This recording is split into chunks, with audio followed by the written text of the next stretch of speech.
بسم اللہ الرحمن الرحیم۔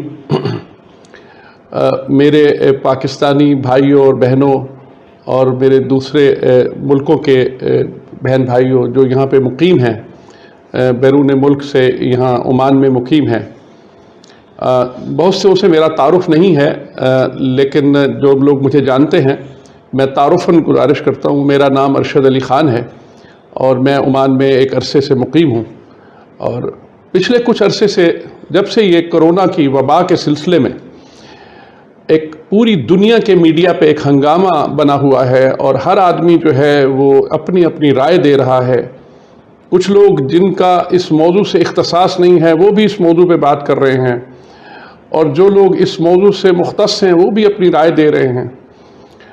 تو بس سنتے سنتے تنگ آ کے میں نے سوچا کہ میں بھی اپنی رائے ریکارڈ کروا دوں، کیونکہ وہ شعر یاد آیا کہ خوشبو کی سرد لہر سے جلنے لگے جو زخم، خوشبو کی سرد لہر سے جلنے لگے جو زخم، پھولوں کو اپنا بند کبا کھولنا پڑا۔ میں اصل میں تھوڑا سا کرب آگہی کا شکار ہوں، اور جس کو کہنا چاہیے ایگونی آف اویئرنیس۔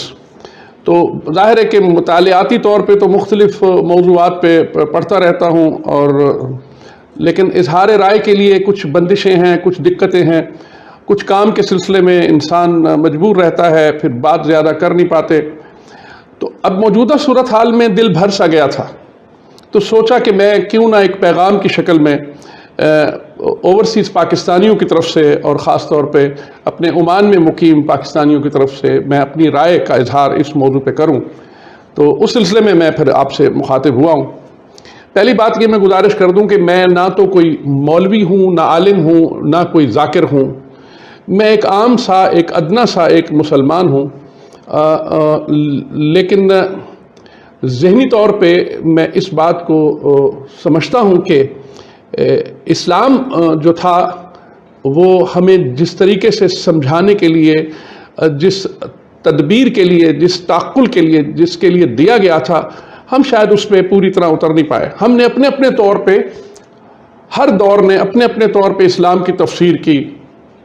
مختصراً یہ کہنا چاہیے کہ حضور کی دنیا سے رخصت کے بعد 4 میں سے 3 خلیفہ قتل ہوئے، اس کے بعد بنی امیہ نے اپنا کام شروع کر دیا اور خلافت کو ملوکیت میں بدلا، اور اس طرح محلات کی تاریخ شروع ہو گئی۔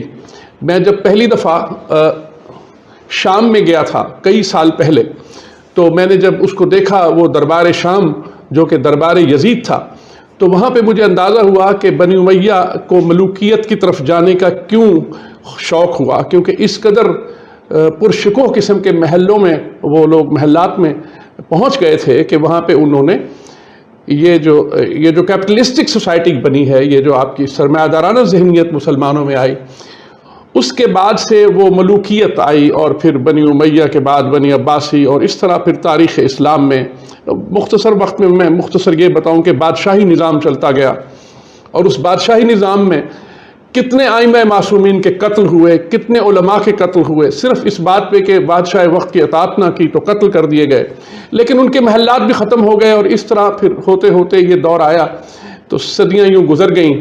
پھر مغلوں کا دور آیا، پھر ہم دیکھتے ہیں کہ ہندوستان میں یہ ملوکیت کا نظام رہا۔ اگر ہم پریکٹیکلی دیکھیں، آج بھی ہم دیکھیں تو ملوکیت کا نظام ہے۔ میں پاکستان کی بات کرتا ہوں۔ پاکستان 1947 میں تو بنا، لیکن ہمارے ہاں جو نظام بنا وہی وڈیرا، وہی چودھری، وہی قومی اسمبلی کے ممبر، اور آج 70 سال گزر جانے کے بعد بھی آج وہ لوگ جو چھوٹے چھوٹے گھروں میں رہتے تھے 1947 میں، وہ آج ایکڑوں کے گھروں میں رہتے ہیں۔ میں پاکستان میں جب بھی جاتا ہوں، کم از کم مجھے شرم آتی ہے کہ ایک ریڑھی والے کے پاس سے گزرتا ہوں جو کہ اس پہ شکر کھنڈی یا گنڈیریاں بیچ رہا ہوتا ہے، تو مجھے تو شرم آتی ہے۔ اب مجھے نہیں پتا کہ کس کو شرم آتی ہے یا نہیں آتی۔ اس وقت تھوڑی سی ایک بیماری یا وبا آئی ہے تو اس سے کیا حالت ہو گئی ہے۔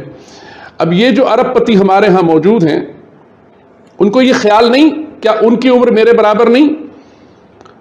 کیا انہوں نے قرآن میں یہ نہیں پڑھا کہ لَقَدْ خَلَقْنَا الْإِنسَانَ فِي أَحْسَنِ تَقْوِيمٍ، ہم نے انسان کو اپنی قائم شدہ چیزوں میں بہترین بنایا تھا؟ کیا اس کا بہت بڑا ترجمے کی ضرورت ہے؟ یا یہ نہیں سنا تھا، یا انہوں نے نہیں پڑھا تھا، یا اسلامیات میں یہ ان کو کسی نے نہیں سمجھایا تھا؟ جو قرآن کی پہلی آیت ہے وہ کیا کہتی ہے؟ الف لام میم ذالک الکتاب لا ریب فیہ، سنو اس کتاب پہ شک مت کرنا، ھدی للمتقین، تقوی کرنے والوں کے لیے ہدایت ہے۔ اب تقوی کی ڈیفینیشن دیکھیں، اس میں سے پتہ چلے گا کہ ہدایت ان کو ملے گی جو تقوی کریں گے، کانٹینٹڈ ہوں گے۔ وَأَقِیمُوا الصَّلَاةَ، اپنی نماز کو قائم رکھیں گے۔ وَمِمَّا رَزَقْنَاهُمْ يُنْفِقُونَ، یہ پہلی 3 سطریں ہیں، اور ہم جن کو رزق دے کے اس میں نفقہ کریں گے، تقسیم کریں گے۔ احسن تقویم ہی نہیں بن پائے، اور اس کی وجہ سے کیا ہوا کہ ہم ہمیشہ بوئنگ پہ بیٹھنا ہے اور حج کرنے جانا ہے، اور سارا راستہ امریکہ کو گالیاں دیتے زندگی گزر جاتی ہے۔ اور پاکستان میں کیا ہوا ہمارے ہاں، تمام آپ نے علماء کو اور مولوی حضرات کو ہم نے مولانا کہنا شروع کر دیا ہے۔ قرآن کی ڈیفینیشن سے مجھے تو نہیں سمجھ آئی، مولانا تو اس کو کہتے ہیں جو میرے مولا ہے، میرے آقا ہیں، یا ان لوگوں کے لیے جن کے لیے مولانا کہا گیا ہے۔ ہم ہر آدمی کو مولانا، کلاشن کوفوں میں ہمارے مولوی صاحبان جو ہے ان کی حفاظت میں پھرتے ہیں۔ کیا آپ سمجھتے ہیں کہ اللہ کا نام لینے والا اور اللہ کے رسول کا نام اور دین کے شخص کو اتنی حفاظت کی ضرورت ہے؟ اس کی وجہ یہ ہے کہ آپ نے دین کی تشریح ایسے کی کہ ایک فساد اور فتنہ کھڑا ہو گیا۔ جو شخص ذرا ان سے اختلاف رائے رکھتا ہے اس کو کافر کا فتویٰ دے دیا جاتا ہے، سڑکیں بلاک کر دی جاتی ہیں، اور وہ سب اللہ کے نام کا سامنے اللہ کا نام لیتے ہوئے وہ لوگوں کے لیے فتنہ کھڑا کر دیتے ہیں۔ اس وقت جو آیا ہے یہ جو وبا ہے، یہ لوگوں کو ایک انتباہ ہے۔ دیکھتے دیکھتے امریکہ جیسی ریاست سے 3 ملین آدمی بے روزگار ہو گیا ہے، دیکھتے دیکھتے آسٹریلیا میں 1 ملین آدمی بے روزگار ہے، پوری دنیا کی اکانومی تباہ ہونے والی ہے، الٹ پلٹ ہونے والی ہے۔ آپ دیکھیے اس کے امپیکٹ یا اس کے اثرات کہاں تک پہنچیں گے۔ لیکن اللہ کا اتنا شکر ہے اس قوم پہ کہ جس کے پاس گندم اپنی ہے، چاول اپنا ہے، کھیت اپنے ہیں، ٹھنڈے میٹھے پانی اپنے ہیں، لیکن اس کے باوجود وجہ کیا ہے؟ جہالت ہے۔ اسکول اور مدرسوں کو چلانے والے جو لوگ ہیں وہ پرائیویٹ پلینز پہ چلتے ہیں، حکومت کرنے والے جو ہیں وہ ایکڑوں کے گھروں میں رہتے ہیں، ان کے پاس دنیا کی بہترین گاڑیاں ہیں، اور وہ جب عوام کے سامنے بیٹھتے ہیں تو عوام کی غربت کی باتیں کرتے ہیں۔ اتنا بڑا نفاق، اتنا بڑا ایک نفاق والا معاشرہ ہوگا تو اس میں کیسے؟ تو ابھی بھی وقت ہے کہ یہ وقت ہے کہ اپنی دولت میں سے زیادہ تر آپ غریبوں میں بانٹ دیں اور اپنی عاقبت کے لیے بہتری کریٹ کریں۔ لوگوں کو خیال نہیں آتا کہ اپنے باپ کو دفنا نہیں پاتے لوگ، اور وہ بیرون ملک میں تمام وسائل ہونے کے باوجود باپ کو نہیں دفنا پاتے، اپنی ماں کو نہیں دفنا پاتے۔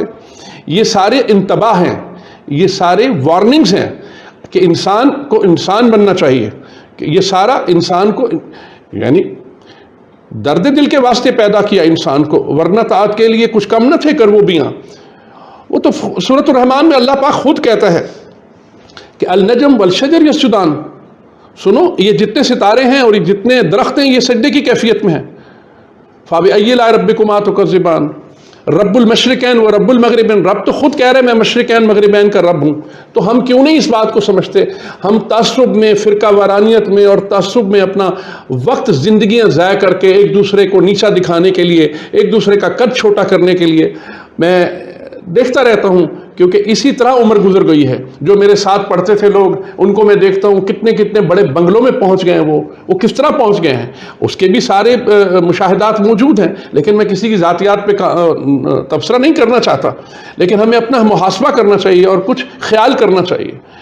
اینڈ میں ایک گزارش کرنا چاہتا ہوں عمان میں خاص طور پہ مقیم ہمارے پاکستانیوں سے، جو خاص طور پہ صاحب ثروت ہیں، صاحب مال ہیں، صاحب حیثیت ہیں، کیونکہ میں ایسے کئی دوستوں کو جانتا ہوں جو بالکل سادہ زندگی گزارنے والے تھے اور اب وہ بہت امیر ہیں۔ ان کو چاہیے کہ دل کھول کے آگے بڑھیں، اور میں حکومت وقت سے گزارش کروں گا کہ وہ اجازت دے دیں گے اور ہم لوگ سوشل کلب کے پلیٹ فارم سے ایک چیریٹی ویلفیئر فنڈ بنائیں گے ان حالات میں، خاص طور پہ وہ جو ہمارے لوگ یا وہ خاندان جن کے پاس ان حالات میں کھانے پینے کی بھی کمی ہو گئی ہے، اور یہ وقت بڑا غیر یقینی ہے، پتہ نہیں کب تک یہ صورتحال رہے گی کہ لوگ گھروں میں بند ہیں، موت کا بھی خوف ہے، بیماری کا بھی خوف ہے۔